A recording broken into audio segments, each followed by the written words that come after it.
Hello, welcome to Handmade by Julia Quinn, and my card today sharing a really fun technique where you use your blending brush and dies to create a gorgeous shadow, and this time I'm using leaves of holly. Now I've bought an extra light for my videoing and photos and stuff, and I'd love to know what you think, whether it's better than if you're a regular, can you let me know whether the light is better or worse, or if I need to do something else, please. I'd love to know because I can't really tell. It all looks amazing where I'm sitting. Okay, I'm using Leaves of Holly, one of our Christmas stamps, and I have also used the coordinating dies, which I didn't bring to show you. Oh, I better do that, better grab them, to create two masks. Where's the dies?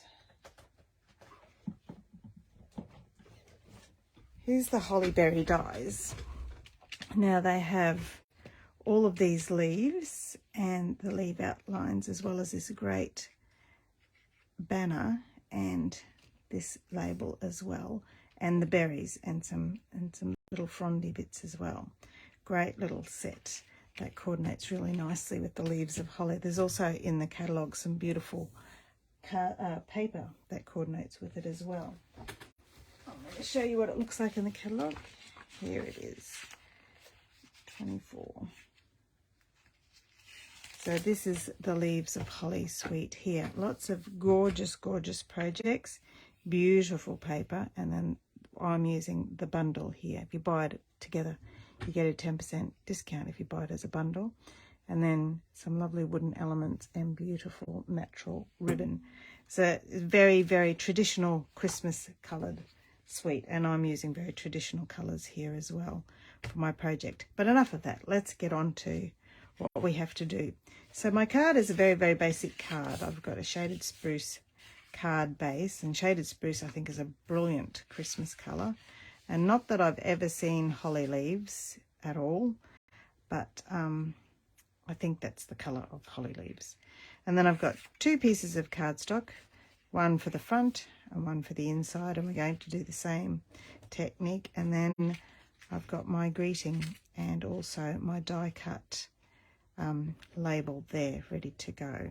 All right, I'll just leave that intact for the minute.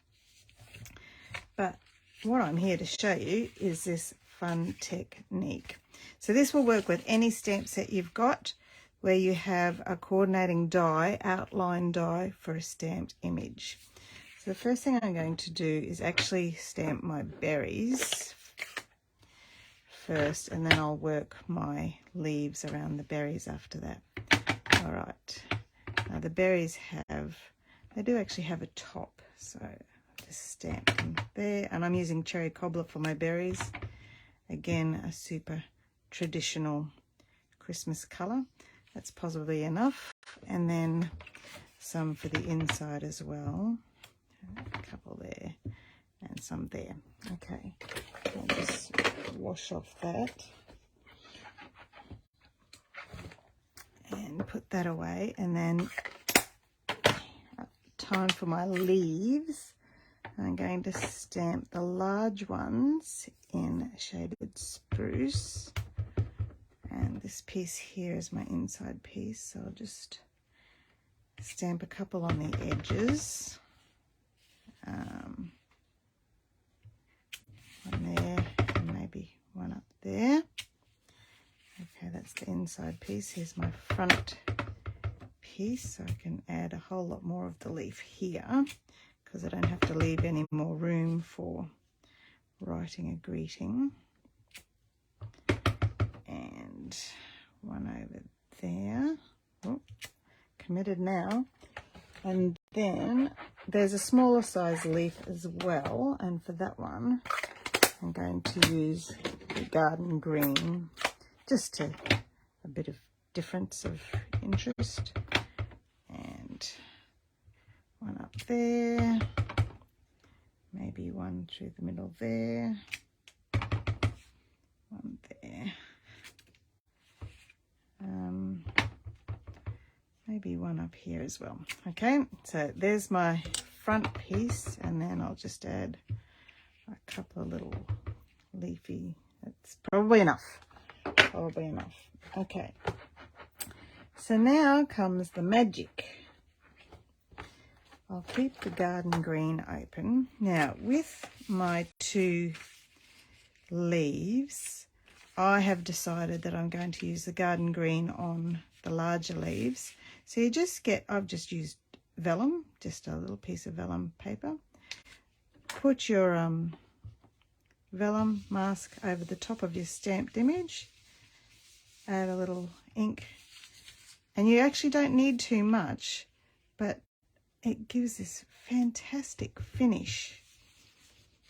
And it's a super easy way. This would work really, really well, probably for people who like to do the one sheet wonder type techniques. Because now, where did I stamp this one? There we go. Because you could do a whole page quickly and easily and then chop it up. And basically what I'm really doing is making my own designer paper.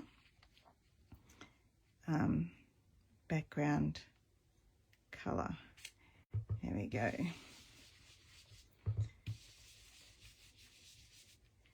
And I think I've actually done a video using the Nature's Prints stamp set with this exact same technique, I'm pretty sure. So I just thought I'd like to do a Christmas version as well.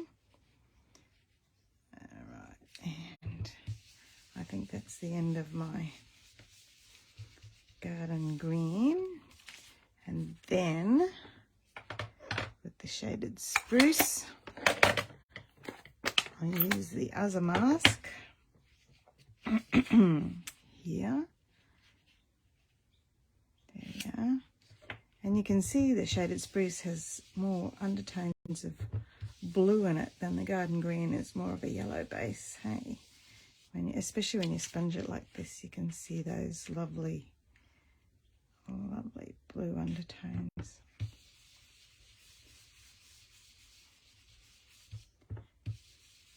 And I'm not any great shakes at using a blending brush, really, but I find this particular technique is very forgiving. It doesn't really matter if you make too many big splodges in it, because it seems to blend in quite nicely with your stamped image that's underneath. And also it is a great way of repairing not quite stamped images as well, because it fills in that colour. So am I finished now? Yep, I think I'm done. So I can pop you out of the way and you out of the way and put the card together. All right, I'll just stick, oh, that one's finished. Whoops. You on the front.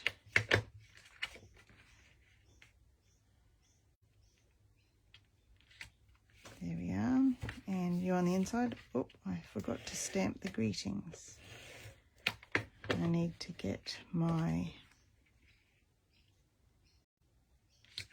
cherry cobbler back out again. My stamping mat. And pray that, am I up the right way? Ooh, nearly did it the wrong way. To friends, near and far. Thank goodness for that. And then my Christmas wishes for the front of my card. Christmas wishes. I love this little label. Very nice. There we go, Christmas wishes. I can put you back away. And you back away. And this time, I think I'm going to leave the leaves intact, just for something a little bit different. I've pulled out all the bits and pieces there. I will pull out this bit here, oops, but because I do like that, but I'm going to leave the leaves intact. So to ensure that happens, I'm going to make sure I put my Stampin' Dimensionals all over the tops of them.